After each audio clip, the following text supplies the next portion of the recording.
سوال ہے کہ دنیا میں مسلمان کے طیب اردگان کو ہیرو بنایا گیا ہے اور سعودی عرب کو غلط بتایا جا رہا ہے، اس کی کیا حقیقت ہے؟ اس کی حقیقت یہی ہے جو میں نے 2 جملے میں کہی کہ آپ کا منہج بگڑا ہوا ہے۔ اگر آپ غلط ہیں تو ظاہر بات ہے کہ سچے آدمی کو آپ غلط بولیں گے، اگر آپ سچے ہیں تو سچے کو سچا بولیں گے۔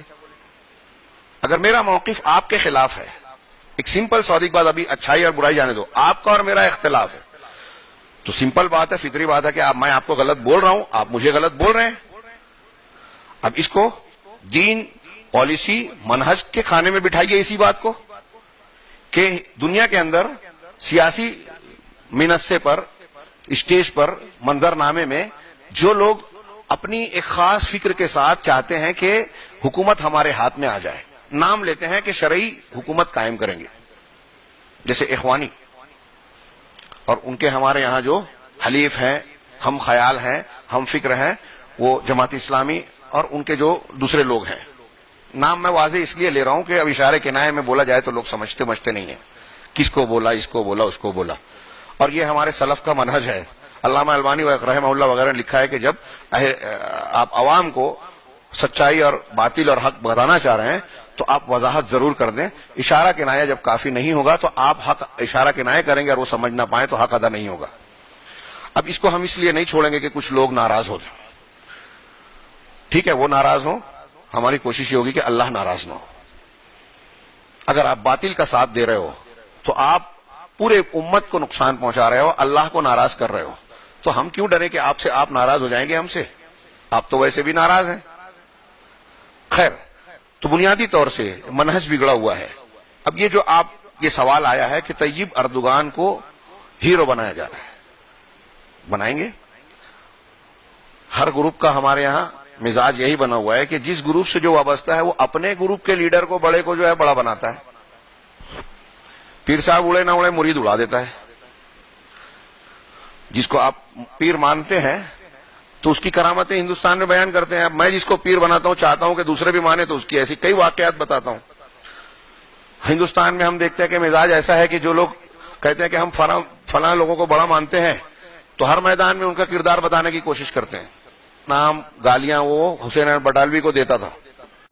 دوسرا یہ کہ سعودی عرب طیب اردگان اور ان کی جو بات میں کر رہا تھا کہ جو لوگ ساتھ دیتے ہیں باطل کا، اصل میں ان کا منہج بگڑا ہوا ہے۔ ان کا جو دینی مزاج ہے، سیاسی دین، جیسے اخوانیوں کا، میں نے شولہ پور میں ایک لمبی چوڑی تقریر کی تھی، پھر اس کے بعد گلبرگہ میں بھی کیا نام ہے، شولہ پور میں ایک ہوئی اور ایک جگہ اور میں نے کی، 2-3 جگہ، مالیگاؤں میں بھی خطبہ دیا، جامعہ محمدیہ منصورہ میں بھی میں نے کیا، طلبہ سے خطاب کیا، تو اس میں تفصیل سے بتایا۔ اب یہاں سوال جواب میں اتنا موقع نہیں ہے کہ میں اس کی تفصیل پیش کر سکوں۔ ان کے اندر کیا کیا منہجی خرابیاں ہیں یہ ضرور جانیے، اور منہج کا جاننا بہت ضروری ہے۔ میں نے پوائنٹس بتائے تھے العزو الزلال کے حوالے سے، 8-10 بلکہ اس سے زیادہ پوائنٹس، کہ قرآن حدیث کا اہل سنت کا طریقہ یہ ہے اور اخوانیوں کا طریقہ یہ ہے۔ عقیدے میں وہ اہل سنت کے طریقے سے ہٹے ہوئے ہیں، اسماء و صفات میں ہٹے ہوئے ہیں، سیاست میں ہٹے ہوئے ہیں، کچھ چیزوں میں شیعوں کے جیسے ہیں تقیہ، کچھ چیزوں میں خارجیوں کی طرح ہے کہ مسلمانوں کو کافر کہہ کے ان کو قتل کرنا جائز قرار دیتے ہیں، جیسے خارجی حضرت علی کو قتل کر دیے اور بولے کہ کافر ہیں، کئی صحابہ کو مار ڈالے، قتل کر دیے، شہید کر دیے۔ ایسے یہ آج کے خارجی ہیں، یعنی اخوانی اور ان کے ہمنوا، یہ بہت سارے مسلمان علماء کو، حکام کو کہتے ہیں کہ یہ کافر ہو گئے، گولی مار دینی چاہیے، اور مار رہے ہیں، دھماکے کر رہے ہیں، مسجدوں میں دھماکے کر رہے ہیں۔ تو ان کا منہج بگڑا ہوا ہے۔ اس کا نتیجہ یہ ہے کہ وہ شیعوں کی تائید کرتے ہیں، یہ تو طیب اردگان ہے، کوئی تعجب کی بات نہیں ہے طیب اردگان کی وہ تائید کریں، شیعوں کی تائید کرتے ہیں وہ لوگ۔ شیعہ کون ہیں، روافظ کون ہیں؟ وسیم بھائی کی 2 کتابیں ہیں، کتابچے، آج کے موجودہ ماحول میں ہر نوجوان کو پڑھنا چاہیے۔ میں نے دونوں میں مقدمہ میں نے لکھا ہے، اور کتاب آپ کو بہت شارٹ میں وہ بہت بڑی موٹی کتابوں کا خلاصہ آپ کو ملے گا کہ تاریخ میں نبی کریم صلی اللہ علیہ وسلم کے بعد شیعوں کا جب سے وجود ہوا، حضرت عثمان کے زمانے سے لے کر آج تک، انہوں نے ہمیشہ اسلام اور مسلمانوں کو نقصان پہنچایا۔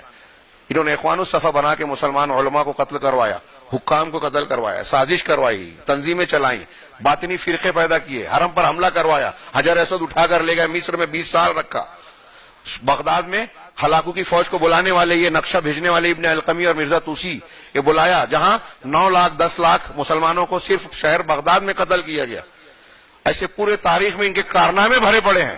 شیعوں نے کوئی چیز ایسی نہیں چھوڑی ہے جو مسلمانوں کی مخالفت کریں. یہ قرآن کو نہیں مانتے، صحابہ کو گالیاں دیتے ہیں، امیر معاویہ رضی اللہ تعالیٰ عنہ، ابو بکر صدیق، عمر فاروق، ان کو برا بھلا کہتے ہیں، گالیاں دیتے ہیں. روافظ کا یہ معاملہ ہے اور ان کے گرگے یہ پیدا ہو گئے، اخوانی اور یہ جماعت اسلامی ان کی تائید کرتے ہیں. یہ ان صحابہ کرام کو کافر کہنے والوں کو، مسلمانوں کو نقصان. شام میں یہ ایران اور شیعہ لوگ مل کر یہود و نصارہ کا ساتھ دے کر بشار الاسد جو نصیری ہے، جو یہ مانتے ہیں کہ حضرت علی کے اندر اللہ آ گیا تھا، نصیری شیعوں کا غالی فرقہ ہے، اسی میں سے بشار الاسد شام کا حکمراں ہے، اس کا ساتھ کھل کر ایران دے رہا ہے، اس کا ساتھ کھل کر روس دے رہا ہے، اور سنی مسلمانوں کو، سلفی مسلمانوں کو بے طرح قتل کر رہے ہیں، کیمیائی ہتھیار بیچ رہے ہیں. آپ دیکھ رہے ہیں کہ کیسے پوری عالمی طاقتیں زبانی جمع خرچ کر رہی ہے. آج کی تاریخ میں 8 سے 9 لاکھ کے قریب گزشتہ 4-5 سال کے اندر مسلمان وہاں شہید ہو گئے، اور آپ کی پیشانی پہ بل نہیں آتا اور الٹا الزام دیتے ہیں سعودی عرب کو. اس سعودی عرب نے 25 لاکھ سے زیادہ شامیوں کو اپنے یہاں پناہ دے رکھی ہے، ان کو ہر قسم کی سہولیات دے رکھی ہے کہ میڈیکل علاج فری، تعلیم فری، یہاں کوئی بھی کام کر سکتے ہیں، بغیر پاسپورٹ کے رہ سکتے ہیں، ساری سہولیات دے رکھی ہے. یہ یہاں کوئی نظر نہیں آتا، کسی کو نہیں بتاتا. سعودی عرب پوری دنیا میں اسلام کی تبلیغ کر رہا ہے، قرآن بھیج رہا ہے، افریقہ کے لوگوں کو مسلمان بنایا، عیسائیوں میں قرآن کی تبلیغ، اسلام کی تبلیغ کروائی. یہ سعودی امریکہ اسرائیل کو بہت برا لگ رہا ہے اور اس وجہ سے سعودی عرب کی مخالفت کرنا چاہتے ہیں، لیکن بول نہیں پاتے، اور لگایا ہے ان اخوانیوں کو، شیعوں کو اور ان لوگوں کو کہ ان کی مخالفت کرتے رہو. پروپیگنڈے میں آتا ہے. ایران، سعودی عرب کے جو کارنامے ہمارے سامنے بیان نہیں کی جاتے، لیکن محمد بن سلمان نے اگر کوئی ایسا بیان دے دیا، اس کو توڑ مروڑ کر اس کو مسلمانوں کو برا بھلا کیا جائے تو اس کو خوب اچھالا جاتا ہے. آپ طیب اردگان کے وہ بیانات پڑھیں جس میں اس نے یہ کہا ہے کہ اسلام، جو ترکی میں حکومت ہے تو ایک شک یہ تھی کہ بھئی اسلام نافذ کیا جائے یا قانون کے ذریعے سے، تو کہا کہ ہمارے یہاں سیکولرزم چلے گا، اسلام کی گنجائش نہیں ہے جدید دور کے حساب سے. اس نے لفظ کیا کہ قدیم اسلام نہیں چل سکتا. کس نے کہا؟ آج جو امیر المومنین بتایا جا رہا ہے طیب اردگان صاحب. ہاں، قدیم اسلام. اور یہ بات ان کے دوسرے امیر المومنین یوسف القرضاوی نے اس سے پہلے الجزیرہ ٹی وی چینل پہ کہی ہے کہ نحنو تطبیق کیا ہے، الحریت مقدم عندنا من تطبیق الشریعہ، کہ آزادی ہمارے نزدیک شریعت کو نافذ کرنے سے زیادہ مقدم اور اہم ہے. یہ دین کو قائم کرنے، اسلام کو قائم کرنے کے نام پر حکومت حاصل کرتے ہیں. مرسی صاحب نے حکومت حاصل کی مصر میں، ترکی میں طیب اردگان نے اسلام نافذ کیا. یہ کس کا ساتھ دے رہے ہیں؟ شام میں قتل عام ہو رہا ہے، وہاں روس سے چھپ کے ساز باز کر رہے ہیں، سودے بازی کر رہے ہیں. ہاں، اور سعودی عرب جو یمن میں مظلوم سنیوں کا ساتھ دے رہا ہے، اور حوثیوں کا یہ ایران اور ترکی اور دوسرے لوگ ساتھ دے رہے ہیں. یہ لوگ اچھے ہیں، امیر المومنین ہیں. پتہ نہیں لوگ کہاں سے کہاں سوچتے ہیں. یہ پروپیگنڈائی قوت کی بنیاد پر یہ شور مچاتے ہیں کہ یہ ہیرو ہیں، یہ ایسے ہیں. یہ بالکل ہم کو جو بیوقوف بنانے کی پوری دنیا میں میڈیا کی مشنری کام کر رہی ہے، اسی کا حصہ ہے کہ ہم کو دکھایا، سفید کو کالا دکھایا جاتا ہے، کالے کو سفید. سعودی عرب آج ان کے لیے سب سے بڑا کھٹکا ہے، اس لیے کہ وہ اسلام کا مرکز ہے. اسلام کی دعوت پوری دنیا میں وہاں سے پھیل رہی ہے. پوری دنیا کا کوئی ملک ایسا نہیں ہوگا شاید ہی جہاں مسلمان ہو اور وہاں کے بچے سعودی حکومت کے خرچ پر تعلیم نہ حاصل کرتے. میرے بھائیو سوچو، یہ چھوٹی نیکی ہے. ہمارے ہندوستان کے کئی ہزار بچے وہاں پڑھ رہے ہیں اور سالوں سے پڑھ رہے ہیں، فارغ ہو رہے ہیں، دکتور پی ایچ ڈی اور کیا کیا ہو کے آتے ہیں، جن کو کتابیں اور کیا کیا خرچ، پڑھنے کا مکافہ وظیفہ دیا جاتا ہے، منتھلی رہائش کے لیے جگہ دی جاتی ہے. کون دیتا ہے؟ کیوں دیتے ہیں؟ کس کے لیے دے رہے ہیں؟ ان کو اس میں کیا فائدہ مل رہا ہے؟ یہ ہم کو نظر نہیں آتا. پوری دنیا کے ہر زبان میں قرآن کا ترجمہ کر کے اکیلے سعودی عرب نے پھیلایا ہے. انجیل کا ترجمہ کر کر کے پورے یورپ کے ملکوں نے جو ہے کروڑوں ڈالر کا مشنریز کو، عیسائی مشنریز کو جو ہے چندہ دے کے انجیل کو پھیلاتے ہیں، مبشرین کو پھیلاتے ہیں. انہوں نے قسم کھائی تھی 85 میں کہ 2000 آتے آتے ہم افریقہ کے بر اعظم کو مسلمانوں کی اکثریت والے بر اعظم سے بدل کر عیسائی اکثریت والا بر اعظم بنا دیں گے. گڈ نیوز ان کی ایک تنظیم تھی، اس کا یہ عہد و پیمان تھا. اسی طرح انڈونیشیا کو عیسائی اکثریت والا ملک بنا دیں گے. لیکن جب یہ بات پتہ چلی تو شاہ فہد وغیرہ نے اپنے دعات اور مبلغین کو کہا کہ آپ ان کا جواب دیجئے، اسلام کا دفاع کیجئے، اسلام کی تبلیغ کیجئے، آپ کو جو چاہیے ہم دیں گے. احمد دیدات کو قوت دینے والے وہ محمد علی قلعے، اور یورپ اور امریکہ میں جو آج مشنریز اسلامک سینٹرز کام کر رہے ہیں، سب سعودی عرب اور کویت، 2 بڑے ملکوں کی، اور کچھ قطر، یہ 2 بڑے ملکوں کی زیادہ مدد ہے کتاب کی شکل میں. اسلامی لٹریچر کی شکل میں، مال کی شکل میں، مساجد کی تعمیر کی شکل میں، اسلامک سینٹر بنانے کے لیے ان کے پاس پیسہ کہاں سے آتا ہے؟ تو میں عرض کر رہا ہوں اس کا نتیجہ کیا نکلا؟ افریقہ میں جو لوگ عیسائیت کی تبلیغ کرنے گئے تھے مسلمانوں میں، ان میں سے بہت سے بڑے بڑے کئی 100 پادری جو ہے وہ مسلمان بن گئے. یہ خبروں میں نہیں پڑھیں گے آپ، عربی میں آتا ہے، ہمارے یہاں نہیں چھاپتے لوگ. کئی 100. اور اس کا دکھ ہے امریکہ کو، یورپ کو، اسرائیل کو. تو وہ یہ نہیں بتاتے کہ سعودی عرب سے ہم کو یہ تکلیف ہے، وہ دوسری چیزیں بتا کے مسلمانوں کو اس سے بدزن کرنا چاہتے ہیں، اور اس بدزن کرنے میں ان کے لیے آلائے کار بنتے ہیں یہ اخوانی، یہ غلط منہج کے لوگ جو شیعوں کے آلائے کار بنتے ہیں. اور شیعہ اور یہود و نصارہ ایک ہیں، چاہے دکھانے میں بیان بازی چاہے جو کرتے رہیں.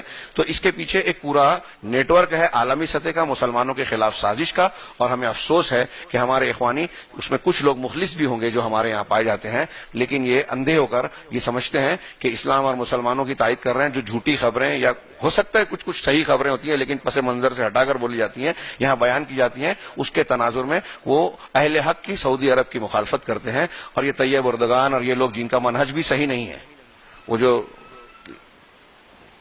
ترکی میں ایک سینٹر ہے لستم پوک، پوری دنیا کے صوفیوں کا سب سے بڑا سینٹر ہے، اور ان کا ایک آدمی، ان کا ساتھی تھا طیب اردگان کا، وہ امریکہ میں ہے، جس نے اس کے خلاف بغاوت کرنے کی کوشش کی تھی، اور شاید اس کے بعد ہی سودے بازی ہوئی ہے، واللہ عالم. لہذا لوگوں کو وہ جو ہے ہوش و حواس رکھنا چاہیے. اور ہمارا ایک مزاج ہے، عرب علماء کی ایک بات بہت اچھی لگتی ہے کہ وہ یہ کہتے ہیں، جو ہمارے ہندوستان میں بڑی مشکل ہے، کہ عوام کو ان معاملات میں نہیں پڑھنا چاہیے جس کا آپ کو علم نہیں. اب سعودی عرب میں اگر ایک بیان آیا اور ہمارے سامنے آتا ہے، ہم اس پہ تبصرہ کرنے لگتے ہیں، لیکن وہاں حالات کیا تھے، بیک گراؤنڈ کیا ہے، وہ بیان کس تناظر میں دیا گیا ہے، تفصیلات کیا ہیں، ہمیں نہیں پتا، ہم اس پہ بولنا شروع کر دیتے ہیں. بڑے بڑے مشائخ کا کہنا یہ ہے کہ بھئی اس میدان کے جو لوگ ہیں اس کو اس میں خاص رہنے دیجئے. اگر کوئی چیز منکر کی شکل میں، دین کی شکل میں آتی ہے تو اہل علم اس کی اصلاح کرنے کی کوشش کریں. لیکن سیاسی اعتبار سے اگر کوئی وہاں اٹھا پٹک ہوتی ہے، کوئی بات ہوتی ہے، دو ملکوں کے درمیان کوئی معاملہ ہوتا ہے، تو ہمیں فوراً اس پر تبصرہ نہیں کرنا چاہیے، موافقت اور مخالفت کا اظہار نہیں کر دینا چاہیے. داعش جب سامنے آئی تو بہت سارے لوگ بہ گئے، سمجھ لے بہت اسلام پسند ہے، لیکن تھوڑے دن میں پتہ چلا کہ یہ تو خود مسلمانوں کو نقصان پہنچانے کے لیے خود امریکہ نے، برطانیہ نے، اسرائیل نے مل کر ان کو بنایا ہے مسلمانوں کی شکل میں، اور اس کو شو کرتے ہیں کہ یہ سلفی ہے، جبکہ وہ سلفیوں کے دشمن ہیں. اس میں شیعہ ہیں، دروز ہیں، اخوانی ہیں، ہاں نصیری ہیں، اسلام دشمن طاقتیں ہیں، شو کرتے ہیں کہ اہل حدیث ہے. اہل حدیث اور سلفی اس میں ہرگز نہیں ہے. ان کا اہل حدیث اور سلفی کا جو منہج ہے وہ داعش کا منہج نہیں ہے. تو بہرحال ایک بڑا سازش کا نیٹ ورک جاری ہے، اور ظاہر سی بات ہے اس سازش میں جو اصلی اسلام کے ماننے والے ہیں، جن کے پاس قرآن و حدیث ہے، اور روئے زمین پر اس وقت حکومت کی شکل میں وہ صرف سعودی عرب ہے. اگرچہ وہاں کچھ خامیاں ہیں، ہم کو اختلاف ہو سکتا ہے، لیکن مجموعی طور سے وہ صحیح منہج کے حامل ہیں. اور اکیلی دنیا میں ایک حکومت ہے جس کے بارے میں ہم کہہ سکتے ہیں کہ وہ حکومت دولت توحید ہے، کتاب و سنت کو ماننے والی حکومت ہے. ہاں ظاہر سی بات ہے کہ اس کو بدنام کرنے کی کوشش ہوگی، اس کے خلاف پروپیگنڈا ہوگا، اور اس کے لیے یہ جو پروپیگنڈائی قوت کے حامل عناصر ہیں جس میں یہ نام لیے گئے وہ لوگ شامل ہیں. اللہ تعالیٰ سے دعا ہے کہ وہ اہل حق کی حفاظت کرے، فتنوں سے محفوظ رکھیں. لیکن ہمیں جو ہے ڈرنا بھی نہیں چاہیے. یہ دیکھنا چاہیے کہ اس امتحان میں ہمارا کردار کیا ہونا چاہیے، ہم کو وہ کردار نبھانا چاہیے. اہل حق اور باطل کی جو لڑائی ہوتی رہے گی، اور یہ دراصل لوگوں کی آزمائش کے لیے ہوتا ہے کہ کون حق کا ساتھ دیتا ہے، کون باطل کا. اللہ تعالیٰ ہمیں حق پر قائم رہنے والا اور حق کا ساتھ دینے والا بتائے.